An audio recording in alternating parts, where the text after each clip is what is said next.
Tout de suite, en tête d'affiche, Manon Ardouin. Aux manettes, Nicolas Pizzi et Jean-Louis Garnier. 800 œuvres, 56 artistes. Bref, un florilège de styles et de techniques sous vos mirettes émerveillées. Le tout en live, s'il vous plaît. Allez, c'est parti pour les automnales de Bonne Étable. Nous venons d'arriver à Bonne Étable pour un rendez-vous incontournable. Et alors là, évidemment, je suis super bien entourée, hein, une belle brochette, 4 hommes rien que pour moi. Serge, oui. Serge Saillant, Jean-Claude Pizzi, vous êtes là, vous êtes la force vive de cet événement. Ah oui, mais rectification, nous étions. Parce que depuis hier midi, on est en train de passer le flambeau à des petits jeunes, hein, parce que nous, ça fait 13 ans que ça dure, notre histoire, et puis avec beaucoup d'autres choses qui ont été faites avant les automnales. Mais les automnales, ça fait 13 ans que ça dure, et puis c'est quand même un très très gros travail. Et puis, on ne rajeunit pas ni l'un ni l'autre. Ah bon? Non. Je trouve, moi, pourtant. Et donc, on a pensé qu'il était plus vraisemblable de passer le témoin dans de bonnes conditions plutôt que de laisser tomber des automnales qui valent le coup, finalement, et puis qui méritent de continuer, quoi. Donc on a trouvé deux charmants garçons on a donc Jean-Louis Garnier qui est là, qui lui s'occupe d'une grosse partie de la partie administrative, etc. Donc en fait c'est votre pendant, Serge. En gros c'est ça, sauf que lui n'est pas peintre, donc que Nicolas lui est peintre, et lui s'occupera aussi de la partie peinture comme moi je le faisais. Donc Nicolas Pizzi que vous connaissez déjà, vous avez déjà vu son travail d'aquarelliste, magnifique. Bon, donc on a un nouveau binôme de choc, quoi. C'est exactement ça. C'est exactement ça. On sait ce qu'on cherche à faire et on imagine bien la chance qu'on a parce qu'il y a tellement d'associations qui voudraient avoir un binôme de rechange comme ça que nous on est vraiment très gâtés, quoi.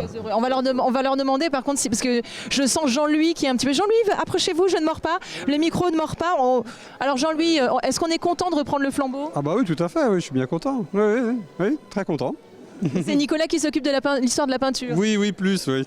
Moi je suis plus pour l'intendance, comme disait Serge. Ouais. Donc l'homme de l'ombre un peu. Un petit peu, on va dire ça comme ça. Ouais. Mais Nicolas, il faut venir, il a peur du micro, Nicolas aussi. Alors Nicolas, nous on est le spécialiste, évidemment, vous êtes aquarelliste. Oui, c'est vrai, oui. Entre autres choses. Entre autres choses, et fils de Jean-Claude Pizzi. Oui, il y a comme un petit air de ressemblance. Apparemment oui, hein, il semblerait. Hein. Donc c'était a priori tout naturel pour mon père que je prenne le relais.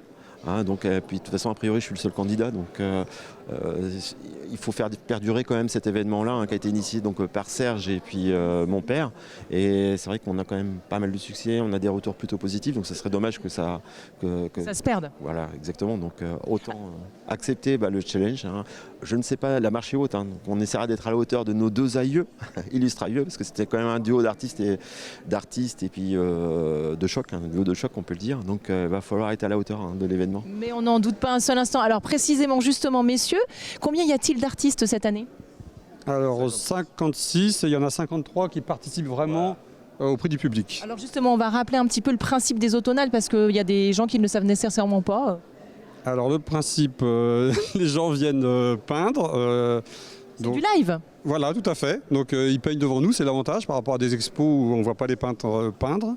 Donc, et ensuite, il y a un prix du public qui va être attribué ce soir en fonction de tous les visiteurs qui vont élire les peintres préférés, leurs 3 peintres préférés. Jean-Louis est intimide, il ne faut pas lui en vouloir, c'est ça, les hommes de l'ombre, ils font plein de choses, mais ils n'aiment pas trop qu'on les voit. Alors, donc, on a dit 56 artistes, ça représente combien d'œuvres ? À peu près, à la louche. Alors ça dépend des formats forcément, mais 800, oui, au moins 800, 800, je pense 800 toiles. Hein. Si on ne compte pas les petits formats, parce qu'il y a beaucoup de petits formats aussi, hein, donc on doit approcher les 800. Ouais. Et tous les styles, toutes les techniques sont représentées. Oui, c'est le principe aussi, hein, c'est que qu'il y en ait pour tous les goûts en fait, hein, tout simplement, que tout le monde y trouve, parce qu'il faut savoir que certaines œuvres sont à vendre, hein. Donc l'intérêt aussi pour les artistes, c'est de vendre pour pouvoir vivre ou en tout cas avoir des retours positifs de ce qu'ils font. C'est une source de motivation aussi pour eux. Hein. Donc du coup, voilà, plus on a plus c'est éclectique, plus on a de styles différents, plus on touche un large public. Voilà, exactement. Bon, c'est formidable. On a une invitée d'honneur qu'on connaît tous, hein, parce que Manon Ardouin maintenant c'est une référence, ça le devient. Connue sous le pseudo d'Artem. Donc, qui est invité d'honneur cette année et qui va concourir du coup au prix du Sénat, qui récompense tous les anciens gagnants du prix du public des précédentes éditions. Ah, très important de le dire. Alors bon, on va peut-être justement plonger dans le vif du sujet, si je peux m'exprimer ainsi, et aller à la rencontre de nos artistes. Très bien, c'est parti. C'est parti, je vous suis Nicolas. Alors Nicolas, on est à fond dans la nouveauté. Nouveau binôme et nouveaux artistes également, parce qu'ici, aux Automnales, on se renouvelle sans cesse. Exactement. Alors donc nous avons le plaisir d'accueillir cette année pour la première fois donc José Martí Gómez, qui est ressortissant espagnol, qui vit en France depuis de nombreuses années, enfin il vous expliquera.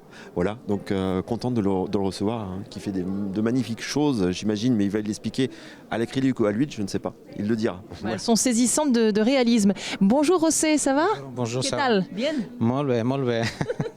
Alors José, vous êtes vraiment de multiples talents puisque vous êtes traducteur au Parlement. Oui, je travaille comme traducteur au Parlement il y a déjà quelques années. Mais à un moment donné, je me suis dit pourquoi pas commencer à travailler, à montrer mon travail, un travail que j'ai fait pendant beaucoup d'années. Ma passion, c'est la peinture et j'ai beaucoup travaillé. À un moment donné, je me suis dit pourquoi pas montrer aux gens et qu'ils voient un peu ce que je fais et s'ils aiment. Alors justement, précisément, alors là, moi j'ai été interpellée par, il y a un casque, c'est juste merveilleux de réalisme. Comment vous travaillez? C'est de la peinture? Vous dessinez? Je dessine en premier lieu, évidemment, parce que sinon, si j'ai pas une bonne base de dessin, ça fonctionne pas. Il faut que le dessin soit bien fait. Et une fois c'est dessiné, il ne faut que de la patience. Regarder le modèle, essayer de faire exactement ce que je vois, c'est ça. C'est mettre ce que je vois, le refléter dans la peinture le mieux que je peux, le plus parfaitement exact que je peux. Mais c'est le cas de le dire, refléter, puisqu'on a l'impression que finalement que c'est le reflet de ce qu'on voit à travers le casque dans les paddocks. C'est ce que regarde le monsieur qui a le casque, oui, justement. Et j'ai choisi ce sujet parce que ça fait entrer un peu dans le tableau, parce que là, on voit au fond la piste, la voiture, et on a la sensation qu'on va y entrer. Et en plus, c'est un sujet très bon pour faire l'hyperréalisme, parce que ça donne vraiment une sensation on rentre, on est à l'intérieur. À l'intérieur, oui. La perspective est très très belle. Et alors, donc du coup, ça, c'est de la peinture acrylique? L'acrylique, oui. J'aime travailler l'acrylique. Je me sens plus commode qu'avec l'huile. Parce que du point de vue de l'odeur, le lavage et tout ça, c'est beaucoup plus simple. Et je me suis habitué à ça et je travaille parfaitement comme ça et j'ai aucun problème.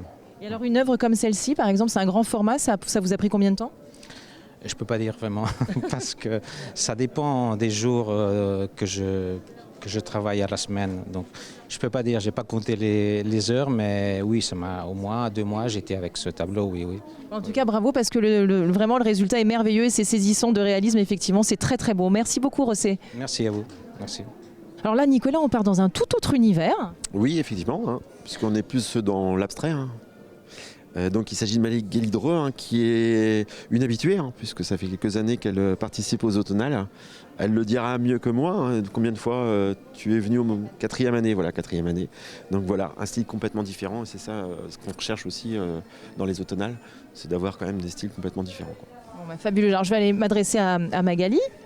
Bonjour, vous allez bien? Oui, très bien. Je suis très heureuse d'être ici comme chaque année. C'est fabuleux. Alors expliquez-nous un petit peu comment vous travaillez, parce que je vois des feutres, je vois de la peinture. Alors je travaille à l'aquarelle et mes peintures sont à la gouache. Et c'est une peinture en fait méditative. Je suis en méditation avec moi-même, je suis dans mon ressenti et je me laisse guider par ce qui vient à chaque instant. Et la couleur, je ne vais pas la réfléchir, mais je viens la laisser s'approcher près de moi, comme si j'avais envie d'en manger par exemple. Donc finalement, vous réfléchissez, enfin vous réfléchissez pas, vous venez de le dire, vous procédez un peu comme les enfants, c'est-à-dire c'est quelque chose de totalement spontané. Voilà, c'est complètement spontané et c'est exactement ça, c'est retrouver son âme d'enfant. Réussir à prendre du plaisir rien qu'en faisant des choses sans avoir d'obligation de résultat. C'est se laisser porter par soi et par ce qui est là, au moment présent. C'est apprendre à se poser, à être bienveillant avec soi, avec les autres. Et nous sommes entre l'art-thérapie et l'art tout simplement. Donc finalement, c'est une façon de casser les codes, parce que souvent on a des codes préconçus par rapport à la peinture, comment on travaille telle ou telle chose. Tout à fait, en fait. J'ai certains élèves qui sont peintres à la base et qui veulent changer de style. Mais pour ça, il faut, déconstruire ce qu'on a pu apprendre et se donner beaucoup de liberté. Et c'est donc apprendre à retrouver sa liberté, sa propre façon d'être, son être intérieur. Bah, écoutez, en tout cas, c'est très beau ce que vous proposez et moi, ça me fait penser à du combass. Donc l'art figuratif, franchement, c'est magnifique. Hein, c'est plein de couleurs comme ça met du baume au cœur. Et donc oui, je donne des cours dans mon atelier. Et si les personnes sont intéressées, je suis là pour... Se trouve où votre atelier? Sur Le Mans. J'habite Le Mans.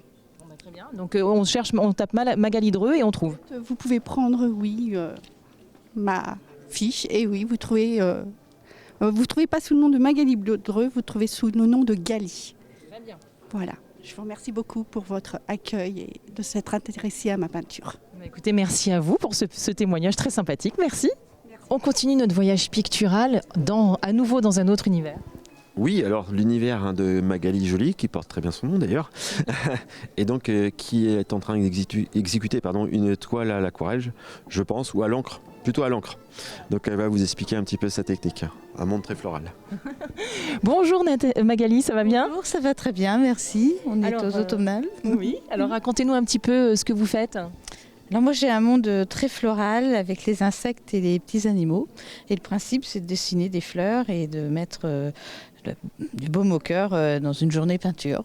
Le principe est coloré avec des fleurs qui existent ou qui n'existent pas. Là, entre autres, je suis partie sur des Suzanne aux yeux noirs. Ce sont des fleurs qui sont le long d'un mur et qui ont un cœur très noir que l'on trouve l'été. Donc à l'intérieur, je vais y mettre un insecte et un petit animal, certainement un petit oiseau. C'est votre marque de fabrique? C'est la marque de fabrique, effectivement. Dans mes tableaux, j'aime bien positionner... une petite mésange, par exemple, une fleur dans mes fleurs, un rouge-gorge. Quelquefois, quand on est par terre, ce sont des hérissons. Et dans les bouquets de fleurs, l'idée, c'est de représenter aussi la vie joyeuse d'une vie de famille où, quand on offre des fleurs, avoir un souvenir avec des petits insectes, c'est sympa. La Magali's Touch. Et donc, vous utilisez des huiles? Alors j'utilise soit des aquarelles, soit des encres acryliques que je travaille comme des aquarelles. Dans l'idée, c'est de conserver le blanc d'une aquarelle, c'est ce qui est le plus difficile, et positionner avec des encres. L'intensité des encres fait un dessin plus relevé en termes de couleurs qui représente bien les fleurs, je trouve. Et donc les encres, ça se travaille, il faut être rapide ou ça sèche rapidement? Ça sèche très rapidement, ça se travaille à l'eau. Le principe, c'est d'avoir quelque chose de très fluide pour pouvoir, comme dans les aquarelles, avoir une couleur qui pénètre dans l'autre, et ça donne des effets qui sont intéressants parce qu'on peut représenter comme ici, vous voyez, vous avez l'eau qui a couru et j'ai positionné mon encre d'une façon fluide, ce qui fait qu'elles se sont mélangées entre elles. En fait, elles vivent. Vos œuvres, c'est du vivant. Vous représentez du vivant et les peintures vivent également. Eh bien, écoutez, Magali, merci beaucoup pour tout ça. Et j'adore la fleur sur la bague en fleurs. On a perdu Nicolas qui est parti. Voilà. Donc, du coup, je termine avec vous. C'est pas que je m'ennuie, mais on doit filer maintenant. On va à Beauvais, nous. Ah oui, Beauvais, c'est une très petite ville où il y a aussi un très beau festival prochainement. Donc, on y sera et avec un grand plaisir. Merci beaucoup, Magali.